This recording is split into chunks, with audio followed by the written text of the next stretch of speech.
to Still and Moving Center's Gems from the Wisdom Traditions, a conversation circle. And even though we are in these little squares, we still think of ourselves as a circle of people who are gathered together to consider ideas and to consider them with both the mind and the heart. Our topic this week is Aquarian Therapy. And our speaker today is going to speak from both the Theosophical traditions and the modern psychology traditions, both of which he came to through his parents. He was brought up by parents who were students of Theosophy, and he was brought up by a father who was a practicing psychologist. So he has really lifelong experience in each of these traditions. And we're looking forward to him talking to us about this idea of Aquarian therapy, now that we are since 1902 in the Aquarian age. Jonathan. Okay. All right. Well, I'm not a psychologist, and I am somebody who has studied psychology and read some books, and have talked to my father extensively about psychology and theosophy. And to really be a theosophist is certainly a tall order, because it's the teaching of the sages of the East. Much of it is secret. And so, but it does have to do with universal brotherhood, and it does have to do with great ideas and applying those great ideas in our everyday lives. So I will attempt to do something that is kind of difficult to bridge modern psychology with theosophy, but I think that the concept of Aquarian therapy actually is the bridge. And so I will see what I can do to relay some of the ideas in an article by a theosophist named Raghavan Iyer under that name, Aquarian Therapy. And then I'll say a few other thoughts, and then we can just open it up for general conversation. As you can see, this is the symbol of psychology. Apparently this is the PSY symbol. Not even know how to pronounce it, but very much like the word psychology. Suke means soul, study the mind. And that's the accepted symbol for psychology. This symbol of the sevenfold star is a very Aquarian symbol. It's similar to a theosophical symbol, which is a six-fold star, six-pointed star, which is the same as the Solomon seal. But this sevenfold star is something very interesting. First of all, everything in theosophy is sevenfold. That's one thing.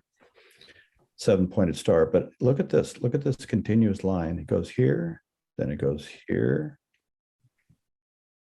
then it goes here, then it goes here, down here, and then back up to here again. It's one continuous line. So it's like the thread of continuity through all of the dimensions of life, you could say.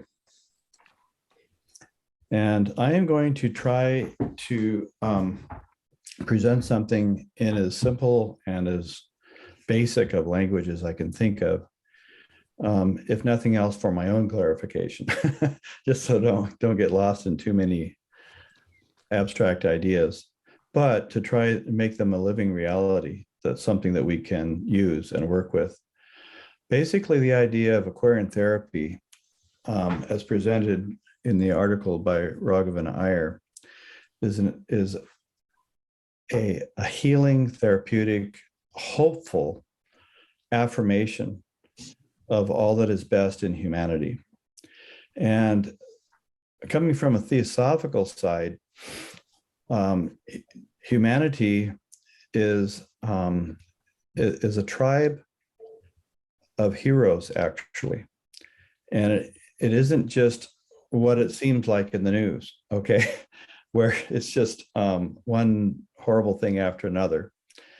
And that really the message that you get in the news is sensational, It makes you anxious. For some reason, it makes it so that you want to buy more of what they're selling in between the so-called news broadcasts. It doesn't really depict what's really actually going on in this world. That yes, there is evil, yes, there's darkness, but there's also something very noble going on in this incredible race of human beings that is on this planet, which is the human race.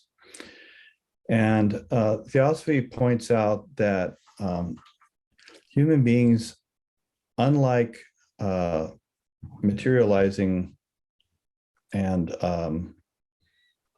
degraded concepts in religion, that we are not creatures, whimsical creations of a personal God, that really God is within us, nor, as is said by materialistic science, nor are we descendants of the apes. We actually come from the gods. And every creation myth of all of antiquity, whether it be that of the Pacific Islands or of the American 48 states, but really the Plains Indians and all of the Indian tribes, and all of the old cultures of South America and of Africa, and even of Europe, of antiquity, has said that really we come from the gods, and that it's really, we come from an abstract source of wisdom that is unifying, and that is noble, and that is beautiful, and that is true. So all this stuff about how we are poor, miserable sinners, or that we have to, that there's a certain determinism that comes from DNA or genetics or the hardwired brain theory, all that stuff is not really of the Aquarian future.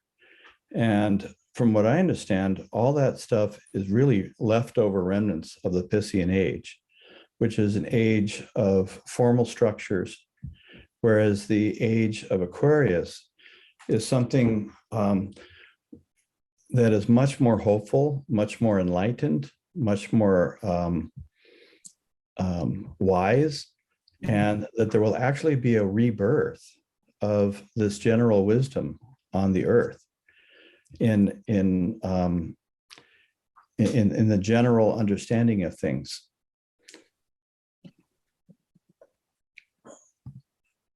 Now, here's one theosophical teacher, Helena Petrovna Blavatsky. She's very famous. You can look her up on the internet. She wrote theosophical books. Continuing a bit in the line of Paracelsus as a person who understands what real healing is, she was not too generous when it comes to materialistic science. She points out that theoretically, that medicine, in other words, she's not too charitable when it comes to materialistic medicine. And this will give us some kind of a clue to what Aquarian therapy might be. This is what it's not. Theoretically, the most benignant, which is the most benign. At the same time, no other school of science exhibits so many instances of petty prejudice, materialism, atheism, and malicious stubbornness as medicine. Now, here is somebody who is saying goodbye basically to the Piscean age, and she's doing a little bit of house cleaning here to get us ready for the Aquarian age. Jonathan, can you kind of change that sentence around? Or maybe let me try. It's saying that medicine is theoretically the most benign thing, or the most benign science, but at the same time, no other school of science exhibits so many instances of prejudice, materialism, atheism, and stubbornness as medicine does. Is that kind of how that sentence gets unfolded a bit. Yeah. Now, but interestingly enough, there's been a lot of change in modern psychology, especially in the, I would say most all of it. There's like an explosion of change that happened in modern psychology that's moving in the direction of Aquarian thinking and Aquarian thought in the early 90s. And I'm going to show the slide over here. In the early 90s, scientists and researchers began talking more about neurogenesis, neuroplasticity, and epigenetics. And these researchers are saying that even though it was thought that the human brain and human neurology and the human nervous system was subject to determinism, essentially, and that we didn't have much influence in the biology of our brain and how things work in the way we think, they're basically saying that science was just plain wrong. And for example, it was thought from the last century, earlier in the last century, that the human brain quits growing and that human cells don't reproduce in the human brain. But in the early 90s, they realized that something called neurogenesis, which is the production of new brain cells, is something that happens all of one's life.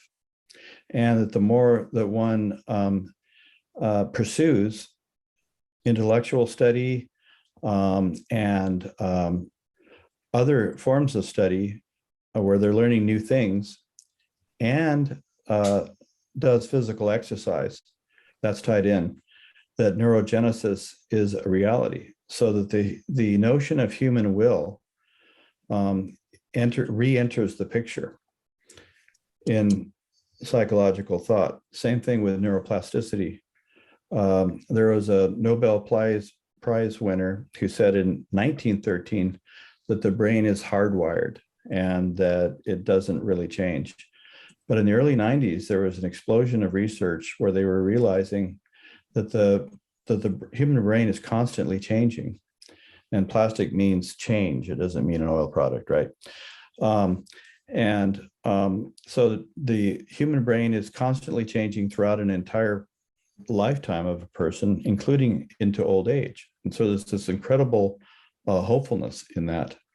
Same thing with epigenetics. Remember in the 90s, there was the Human Genome Project, and we were trying to figure out, well, what makes people tick with that. But at the same time, concurrently, while that project was going on, scientists were realizing that the genetics, the genes that are actually expressed are a function of our thoughts. They're a function of our moods. They're a function of our environment. They're a function of our creativity. So there's what was once a very materialistic approach to psychology is now becoming an actual a field of learning and understanding that allows for the input of the spiritual and the spiritual will. And how we think makes all the difference in the world. Now, there's another scientist named Dr. Amen. He's very popular. He writes books. He has the Amen Clinic in California. And he talks about all of the limitations of the human mind. And by being mindful of the limitations, we can overcome them. And that there are all kinds of compulsive thoughts that we think of, and that we're addicted to our own compulsive thoughts. And I'm going to show this slide here. He says there's a tendency when we are not focused on the spiritual, that which is uplifting, that which is larger than ourselves. And when we get kind of cribbed and cabined and confined into our own habits, that these are the 9, what he calls ants, and these are automatic negative thoughts that come into our mind. And he says that there's all or nothing thinking, everything is this way or everything is that way, always thinking, this is always this way, it's never that way, etc. We tend to focus on the negative. We get mixed up in fantasy, predicting terrible outcomes to situations. We think that we know what other people are thinking. This is kind of a description of hell when you think about it. You believe all your negative feelings without really questioning them. We beat ourselves up with guilt. We label things. We blame, people for our own problems, etc. But with this idea of neuroplasticity and neurogenetics and epigenetics, neurogenesis rather, there's this idea that we can overcome all of these things. And my understanding is that it has to do with the imagination. And so that I'm going to show this slide here. This is a quote from Paracelsus, and it's as cited in a book by H.P. Blavatsky called Isis Unveiled. And Paracelsus says, every imagination of man comes through the heart, for this is the sun of the microcosm. And out of the microcosm proceeds the imagination into the great world of the universal ether. Then he says the imagination of man is a seed, which is material. So the imagination is a material thing, maybe not in the normal sense that we'd say matter, but it matters, if so to speak. In that way, it's material. And this is where I think that this idea of Aquarian therapy comes in, because we can start to imagine the human being in a great theater of spiritual evolution. And in that theater, yes, there are the realities of our limitations, but then life begins to take on a purpose. And the purpose of life then becomes simply to learn.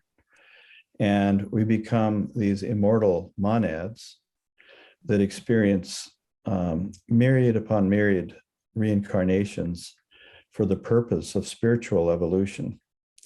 And with reference to imagination, it isn't just that there's just mindless improvement somehow, but there are actually beings who have become great beings, have become noble souls. And those beings are called Mahatmas, and which means great souls. And there are different portraits of Mahatmas in spiritual books. I'm specifically thinking of the Bhagavad Gita in the second chapter, where Krishna gives a definition and a portrait, really, of the self-governed sage. And this is the kind of Aquarian therapy that is being introduced in this article by Raghavan Iyer. If you wonder what he looks like, he's a man on the right, and he's sharing a book with a very famous man on the left. And it does appear that even in this age of darkness and Kali Yuga, the great beings actually come out now and then. And some of them come and are inspiring and great figures in relationship to large groups of humanity, others in smaller groups. But either way, the existence of their presence filters out into humanity. And that great beings walk amongst men and women is part of that Aquarian therapy. And this has been the case for thousands of years. But even in this Kali Yuga, it is the case. Now, here's a quotation from the article Aquarian Therapy by Sri Raghavan Iyer. And I kind of broke it out into like an outline form so that I could take a look at it with you all. He writes, in the Aquarian age, human beings may seek authentic confidence in their own divine destiny. What does that mean? In the Piscean age, not that it was a bad age, it was just a different age, but institutions were more of a priority. They were more of a reality. And there was the church. In the latter part of the Piscean age, there was science, and it was hard and it was fast. But especially the church was all powerful during the Piscean age. These ages last around 2100 years, is my understanding. So you can think like 2000 years. It's the easiest way to shorthand your way through these ages. So really the Aquarian age that we're looking at is the next 2000 years, isn't it? And but this thing about human beings may seek authentic confidence in their own divine destiny. Even though the church is less powerful now, the formal institution, it seems that despite what you hear on the news, more and more people are saying, well, I don't know about religion, but I feel that I'm a religious person. I don't know about spirituality, but I feel like that there's something to it and I want to learn more. And that's kind of a general decentralized heart tonality that seems to be within people. And so without these institutions, in some ways, a person can start to break through and cut through and tap into that which is spiritual within themselves. And just the pain of learning through experience is part of that, but it's your experience. It's not managed by outside people. By sifting, but it's your sifting. By meditation, and it's your meditation. Each person needs to find kind of their own path with meditation. And also we can learn by just by mistakes. And even if through meditation, there are silent resolves and silent vows even that kind of come out of inspired meditation. Nevertheless, as we proceed through our lives, and as we are successful in some areas and not successful in other areas, that's where the human growth can take place. And because it is one's own authentic growth, then there's a very healing therapeutic that goes on, because it is one's authentic healing that is taking place. It's an unfolding from within without.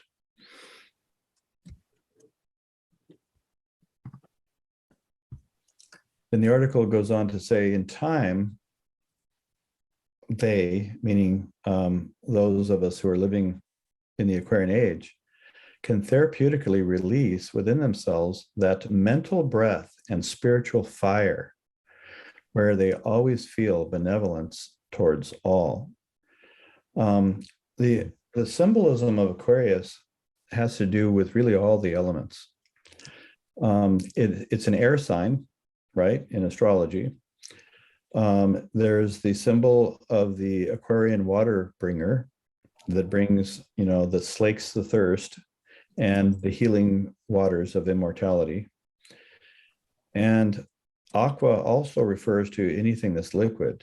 And the Egyptians actually referred to Aquarius as a serpent coiled around a jar in which was a spiritual fire.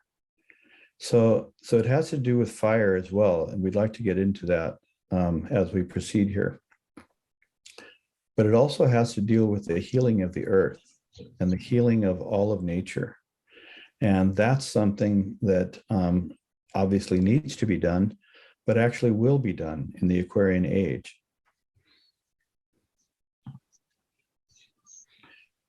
But it also has to do with discovering the life stream of wisdom. And this life stream of wisdom isn't so much going to be found in any of the institutions, but it is an affirmation that there is a life-giving stream of wisdom that has existed throughout all of the history, recorded and not recorded, of humanity. That there's this underlying tonality of initiation and teaching and learning through the oral tradition, of all of the civilizations of humanity, ancient and modern, and that there is such a thing. The stream of wisdom is like a synthesis of all the wisdom that has ever existed. And as we can come into it, as we can look for it, as we can discover it, as we can tap into it, it can become a self-sustaining current in our life. And it's really the foundation of continuity of consciousness. It can be. It fertilizes the soil of the mind. And, it gives us thought foundations on which to think and discover and to learn. But also this life-giving stream of wisdom can give birth to creative ideas in our own lives and beneficent impulses.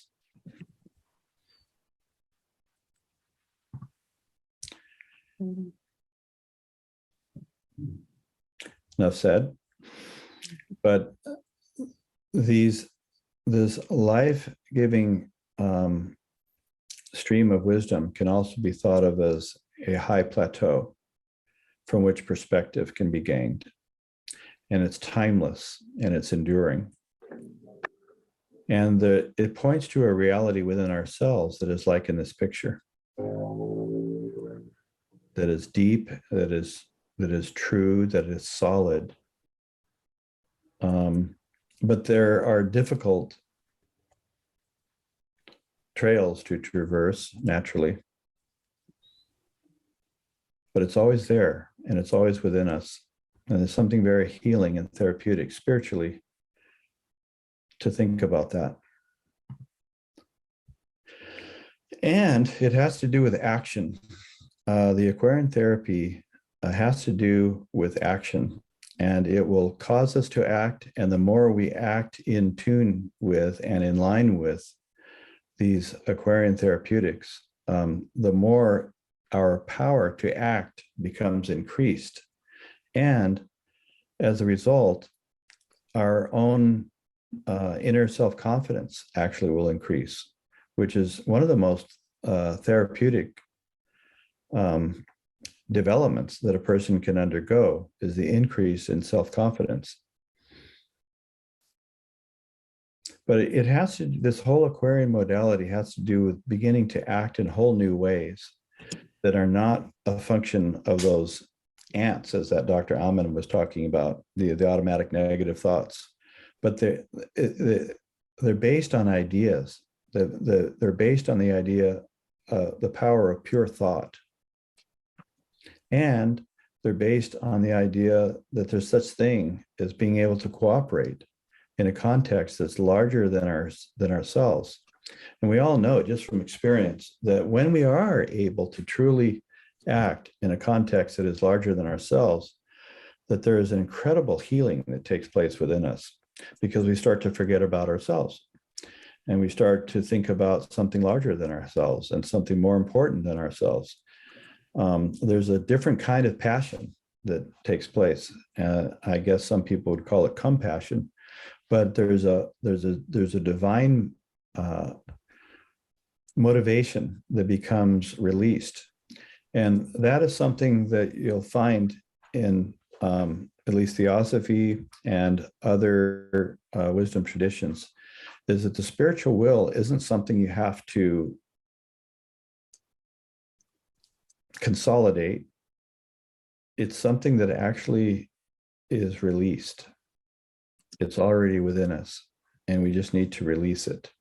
And by working with and for others, somehow it's mysterious, but that will, that spiritual will is released. And it has to do, the article talks quite a bit about the fire of devotion. And so I asked my friend Truth Collins to put together a slide that depicted this Egyptian idea of Aquarius as not the water bearer, but instead the flame in the jar. And this is what he came up with. I wish I could make slides this cool, but it does have the idea of the jar with the serpent around it, which must have to do with wisdom. But then you have the fire. And the article talks about the fire of devotion, which can manifest in a lot of ways. It's the fire of enthusiasm. It's the fire of thinking. It's the fire of the awakening mind. It's the fire of service.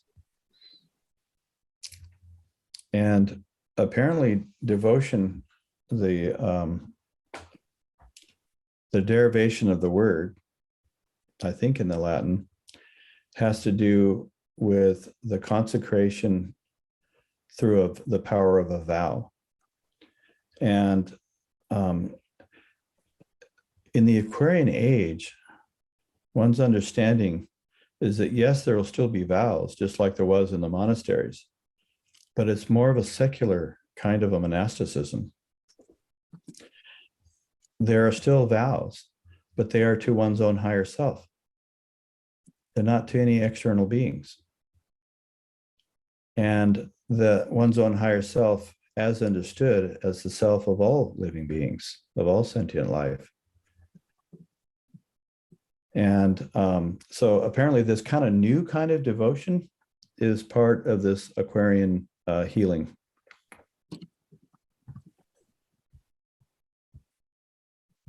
Something that can be, this fire of devotion can be kept in the heart.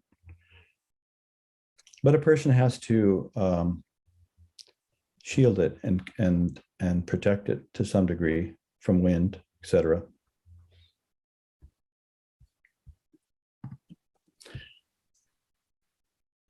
But it can just be seen in a normal campfire, this fire of devotion.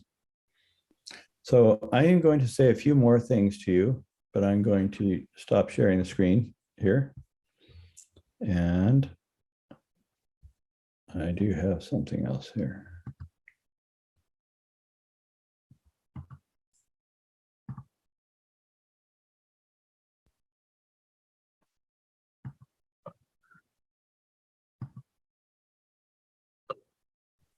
Do you think we might make a couple comments and ask a few questions before you say extra things? No, I've actually spoken long enough. So I think anything else that I have to say could be just come out in the questions and answers, or maybe somebody else will actually say what I was planning on saying, which is even better. Well, that sounds like a great possibility. Let's see what Bob has to say. I think you were leaning into it, but if I'm taking you by surprise, Bob, you don't have to say it.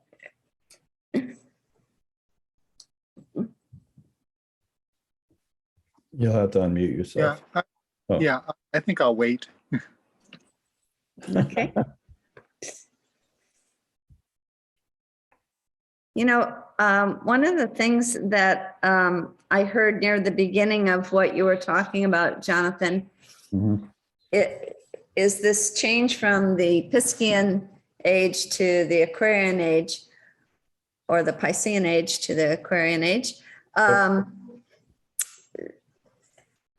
We've gone through this biblical, and I am going to say biblical. It's not what I think Jesus was saying, or but what we get from what's come down through our Bible, and maybe that's in all three of the Western religions of Christianity and Judaism and Islam, is this idea of human beings as, I think you said, miserable sinners. And then when we got to modern psychology in the West, it seems like that just changed into a very confined notion of what it means to be a human being, that we had come from apes. All we have is a very, if you look at any of our intentions, and if you go deep, deep, deep enough, you'll find that it's just selfish in the end. And we don't have any way out of that. And there's something that has happened that has taken us out of that set of ideas of us being sinners, and that set of us being very confined to our DNA, as I believe was the phrase that you used, to a much more expansive idea of what it means to be truly human, which is our theme for this year at Still a Moving Center, is being truly human. And you gave us a very, very broad brush, picture of somehow having a spark of the divine within us. And I love seeing that progression in what you were talking about. And I wanted to ask about this idea that you mentioned at the end of, yes, there are still vows that are appropriate in this Aquarian age. It's not as if we've left, religious vows in the past and now we have no vows. And you talked about a different kind of vows. When I heard the word higher self, I wanted to make sure that we're not confusing it with kind of a very popular idea these days and in this age of who's number one, and we have to take care of number one first. And this personal self idea, I don't think that's what you're talking about.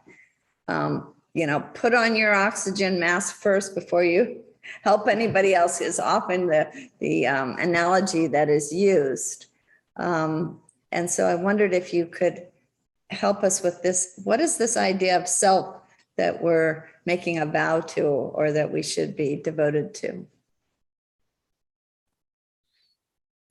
Well, I'll say something, maybe others have some other thoughts. The idea it's kind of the difference between Eastern psychology and Western psychology, isn't it? There is such a thing in Eastern psychology as there's all these different levels of self. And like in India, in the Sankhya system, there's this idea of ahankara, and you can identify it at different levels. But ultimately, deepest or highest or whatever, most universally, our self, this idea of a separate self is just an illusion. It's just not true. It's just fake news. It's just not there. And the personal self is just a bundle, jumping over to Buddhism, if you will, of skandhas. And that's really, the real selfhood is universal. And so in other words, it's just a mind blower, that thought, because doesn't everybody have their own self? And doesn't everybody have their own truth and their own experience and their own thing? And what do you mean there's some kind of a self that kind of transcends everything? And once you transcended all these little cells, wouldn't this universal self be this kind of vague thing that just floats away and doesn't exist anymore because it was just so transcended that it didn't really mean anything anymore? But I don't know the answer to the question, but the sages of the East are saying, they say that there is a self, and that there's such thing as realizing that self and making that become a living potency in one's life and the way they live. And so, like you say, there is such thing as looking out for number one, and that's the higher self. And somehow that's like, how we say that we project in psychology, that somebody is, that we accuse somebody else of given faults that we have, like speaking of the Bible, it's the mote and the beam problem. But there is another kind of projection. That would be projecting on the universal something which is really personal. To project our little confined idea of self onto something larger. And so it actually becomes the opposite of what we're trying to do. We get into like a big ego situation. Yeah, the universal self, that's me. But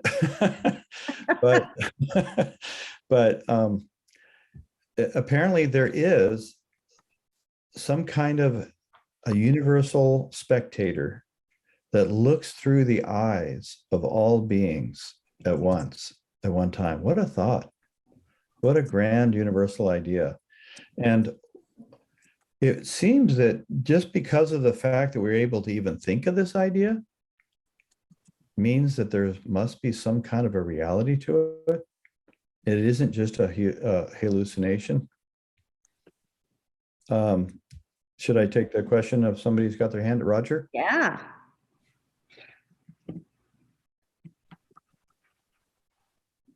Hey, Roger. Hi. Yeah, Hi. hi. Thank you. Thank you. I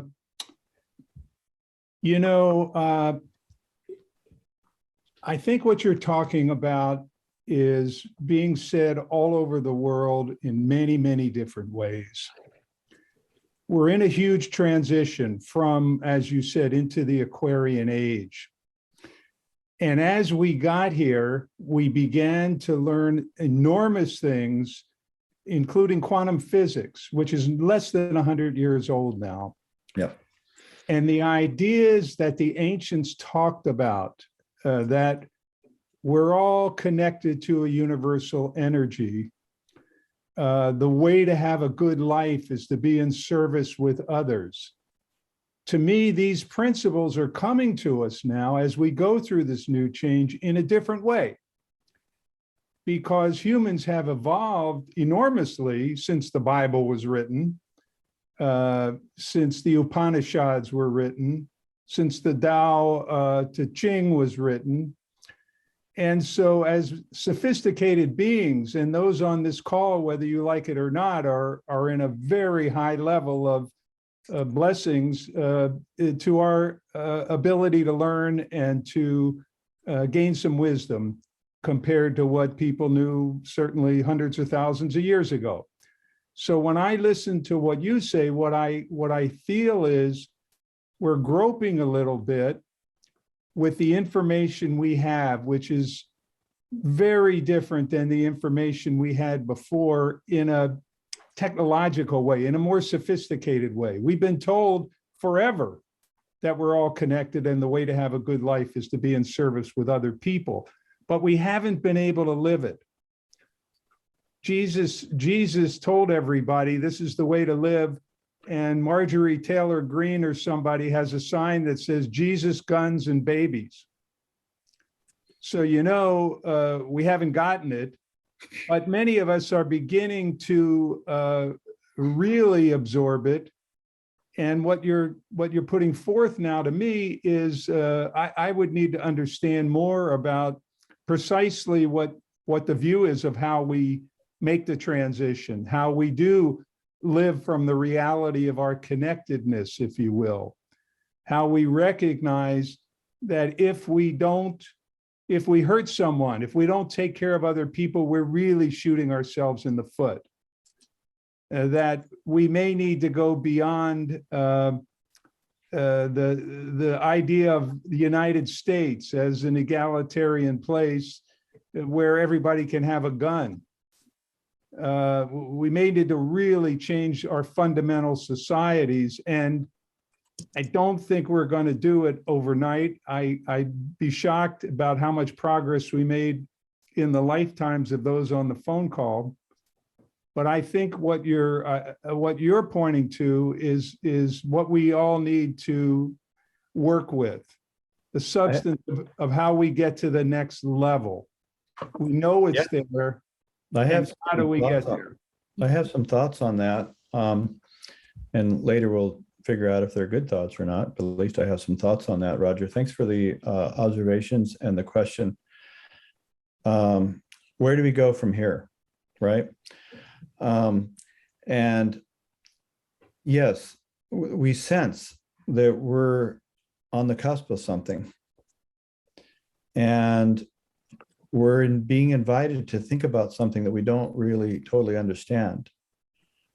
And that there's something not just intriguing, but compelling about thinking about this hopeful possibility that humanity will be able to make the next step. from what we understand, one of the things that human beings can begin to start doing is to start actually contemplating universal ideas and universal ideals. And that this has its own therapeutics. It's like the rain that can come from our own souls. That by thinking of universal ideas, we're tuning in and tapping in to, for lack of a better word, universal mind. So it's in the I think it's the Sankhya system, it's called Mahat. But there's this idea that not only is there a one spirit, like the Atman that is in everyone, but actually there is one mind.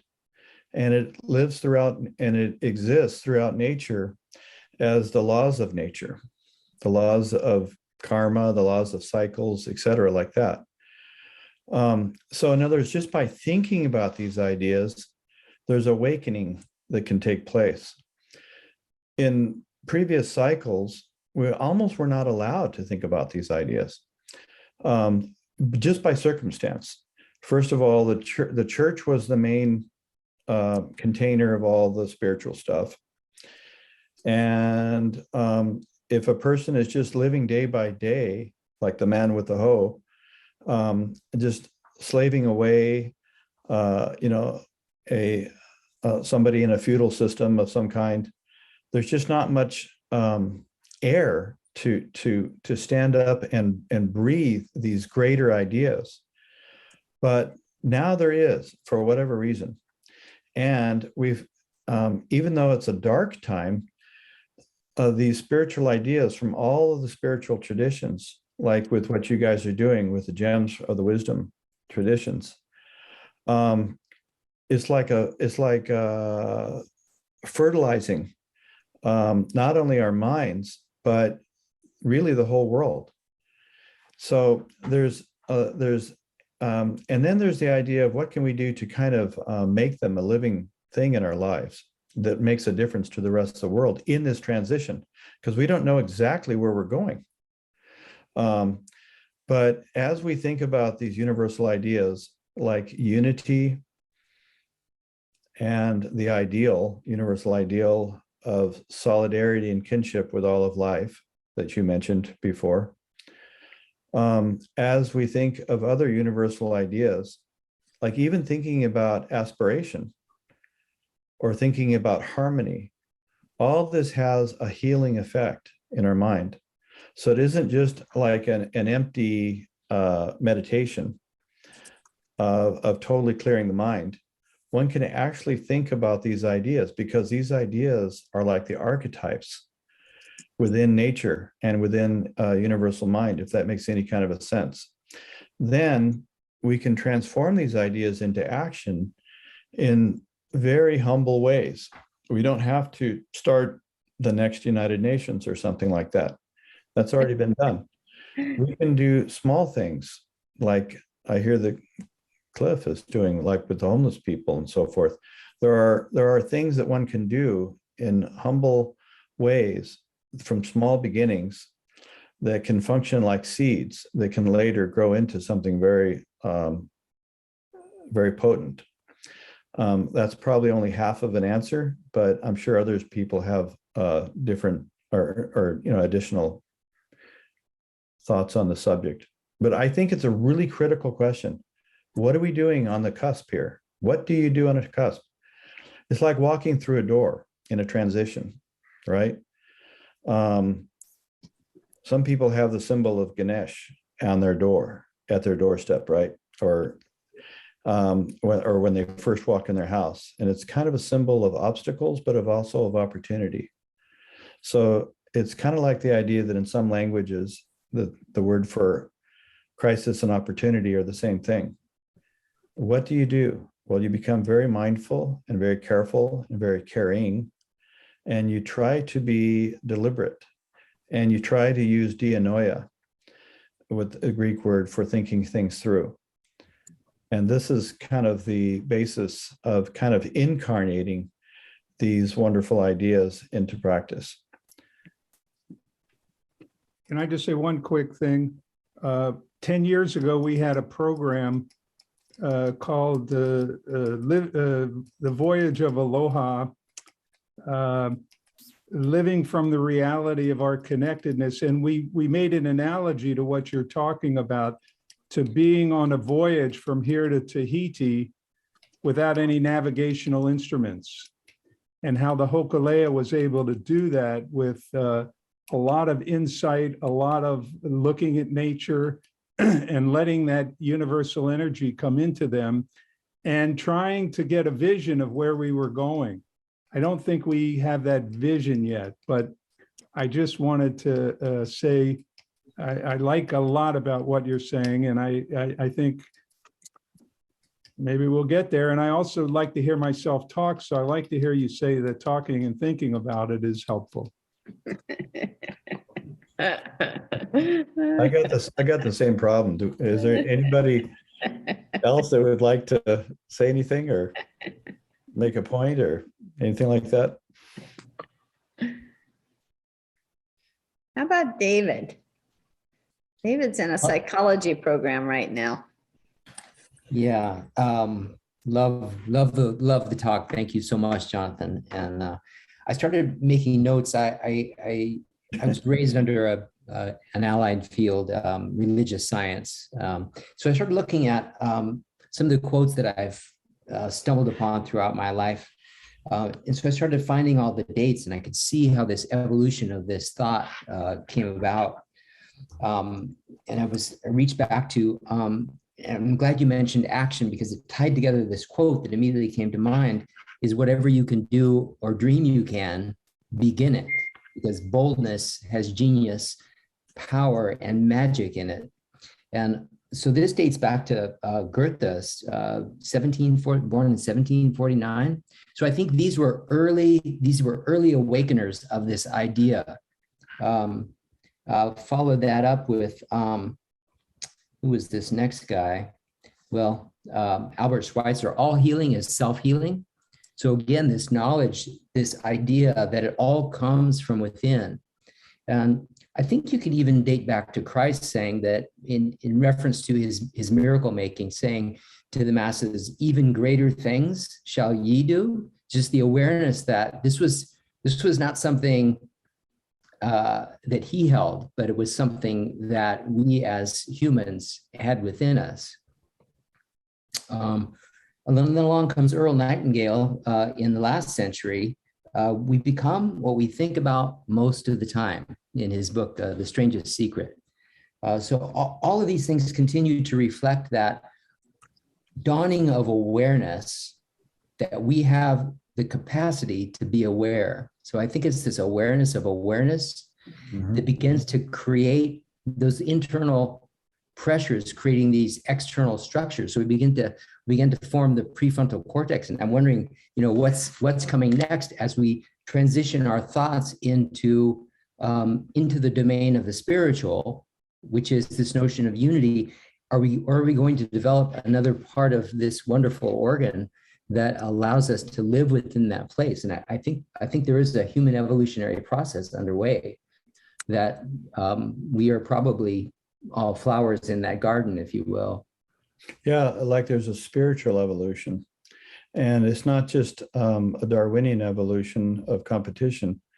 There's some kind of a spiritual change and unfolding that seems to be taking place.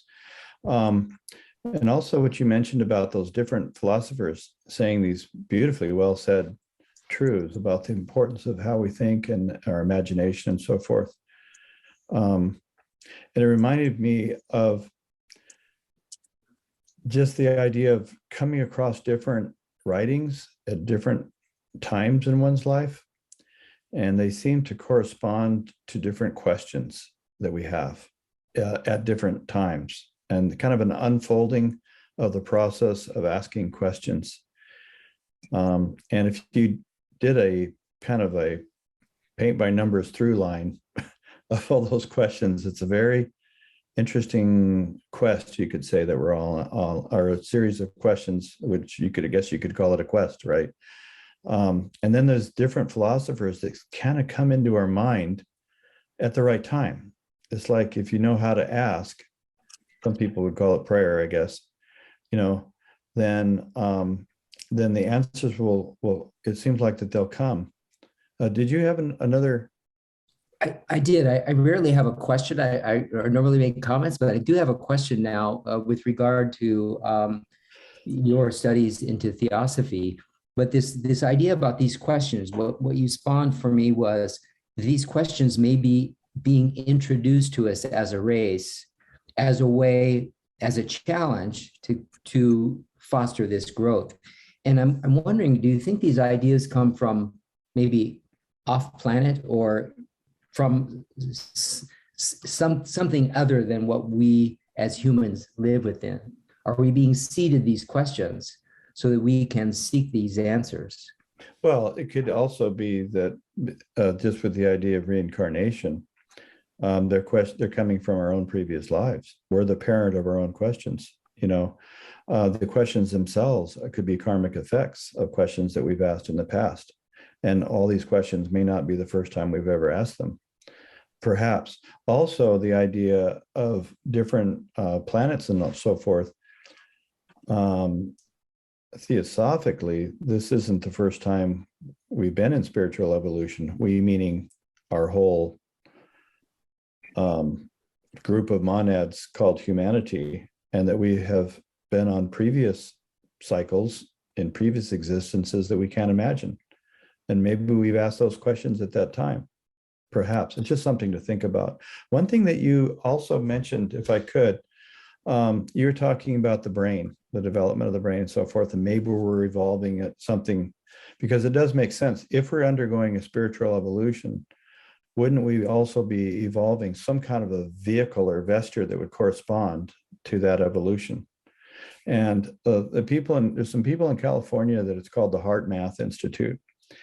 And they're saying, they have this idea, they're just putting it out there for thought, that really the heart is the fifth brain. So what do I mean by the fifth brain? What about the other four?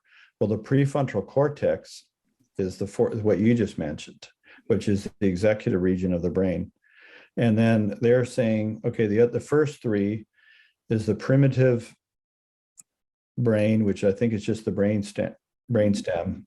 Then you have the early mammalian, they call it, I believe, which is basically the, what do they call it? The limbic system. It's kind of the emotional centers and so forth.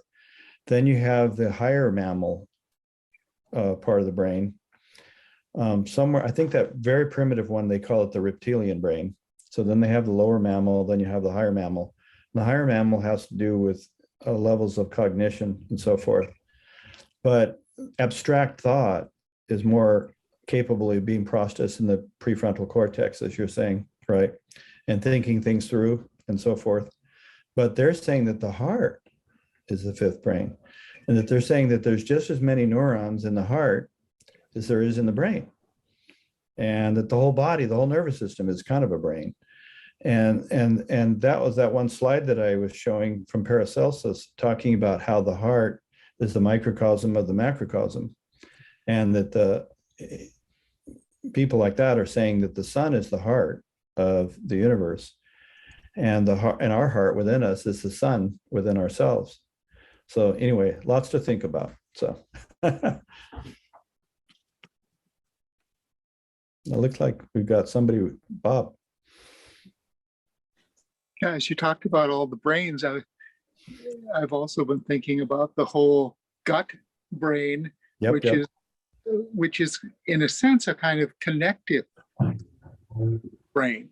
In other words, it's not so much that it's in the gut, but the gut is connected to all the other parts of our body, but even outside of our body. And I was struck by a kind of a Zen metaphor of the 10 ox herding pictures, when we're really out there looking for our mind. The ox is the mind. And we're using our ego to do that. So we're going, oh, there's a track, there's the tail, I can just barely see it. And it's this weird sense of looking for our true self, our mind, and no one can do it for you. So there, it's your ego is involved with it, but you get the sense that somewhere along the line, there's going to be a transformation, that you're not looking for a thing out there, but, at one point emptiness is there, but then you go back to the marketplace, and there's just the relationship kind of idea. And I was struck by what was said earlier about the Hokulea, and at least the first time they did a voyage, it wasn't about getting anywhere, a destination. It was about the voyaging and responding to what was going on. And if something happens, well, that's great. We're found a new land, but we're exploring. I mean, the process, Yes.